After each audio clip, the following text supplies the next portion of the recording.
Okay, so I have to tell you a story.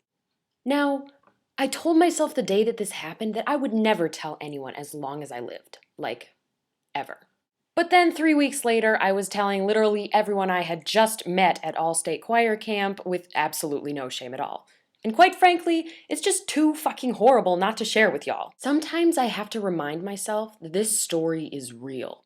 I didn't imagine this or have the worst fucking nightmare of my life. It's the real fucking thing. This happened to me. I mean, it was totally cool at first. I was sitting with my mom on the L in Chicago. You know, the train? Yeah. And this progressed in exactly 3 moments. In the first moment, I was casually flipping through a magazine, no biggie. The next moment, I felt a twinge, just a twinge of discomfort in my stomach. So I turned to my mom. Hey mom, do you have any Tums in your purse? And the next moment, I was like, oh my god! Because the shit had literally hit the fan. There was this mountainous force growing in my bowels, and come hell or high water, it was going to happen. Like, now. And I'm sitting there like, oh my god, I am going to shit my pants. I, Courtney Marty, am going to shit my pants on the L right the fuck now! And let me tell you, I was doing my very best to hold it in. I was clenching with every ounce of might vested in my being. But I discovered that intense anal clenching paired with high velocity dark matter exiting an already small hole only causes it to come out even faster. Not only that, but it causes it to exit the anal cavity at such a high speed that it not only travels down your legs and out your pants, but also up the seat of your pants and out the top. So to be completely honest, I was suddenly leaking very nasty shit everywhere. And I was like, Mom! Mom, I need a bathroom right now! I can't stop it, it's happening! And she was like, well, can you hold it? And I'm, no, Mom, I cannot hold it! So we look around the train.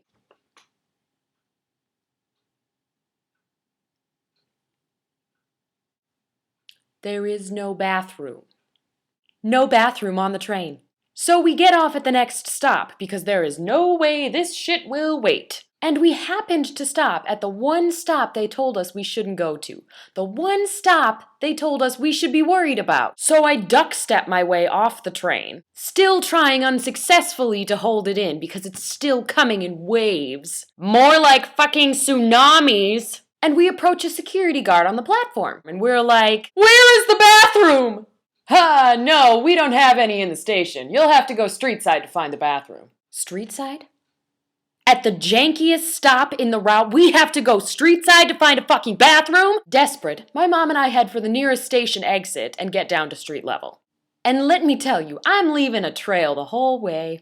And it wouldn't take a tuned nose and fucking Blue's Clues to find Courtney the shit show. I have puddles in my shoes, and I had a shopping bag that I was awkwardly holding in front of my ass, as if that would help cover the mess that was all over me. And I just remember my mom pulling one of these. Don't look at her! Don't look! And there were a few sketchy-looking people milling around the street, and I distinctly remember avoiding eye contact. Not that they were just roaring to be around me, because I'm pretty sure they would just have to catch a glimpse of my white cargo shorts stained brown to be sent running in the other direction. No, people were going out of their way to avoid me. So we're looking in all the shop windows that aren't boarded up, and the pickings are pretty slim. We settled on this questionable-looking Italian restaurant. So we come sprinting up to the counter. Do you have a bathroom? Yes. Can we use it? Yes. Where is it? Yes. You got that right. She did not understand a lick of English. There was only one guy in there who understood a little bit of English. And after some confusion, we were finally able to communicate the purpose of our happy visit. As if the stench of poop didn't give us away. And they kept motioning me to go back into the kitchen. I don't know about them, but I wouldn't want anyone who looked and smelled anything like me anywhere near food preparation. But maybe that was just me. So I go into their kitchen to find the bathroom is actually in the middle of the kitchen. Whatever, it's their kitchen, and at this point I will take what I can get. Okay, so I walk into this bathroom, and first of all, it's like this big. So there was barely room to turn around in here. My supplies were as follows: 1 cracked toilet with a broken seat, 1 garbage can, 1 rusty sink with a hot water knob that didn't work, 1 roll of paper-thin toilet paper with -3 absorption power, 1 soap dispenser that had fallen from the wall to the floor, 0 paper towels. So I proceed to clean myself up, and it is slow going. I was trying to conserve the 1 roll of toilet paper I had, but at the same time I was like, dab, dab, throw away, because it would be covered with poop. Meanwhile, my mom had gone down the street to find me some new shorts and new underwear, because let's face it, mine were done. I was amazed she even found a store that sold them, but she did. So my white shorts were garbage faster than you can say skid mark. So I'm cleaning myself up, and I was in that tiny bathroom, stinking up their entire kitchen and dining room for 2 hours.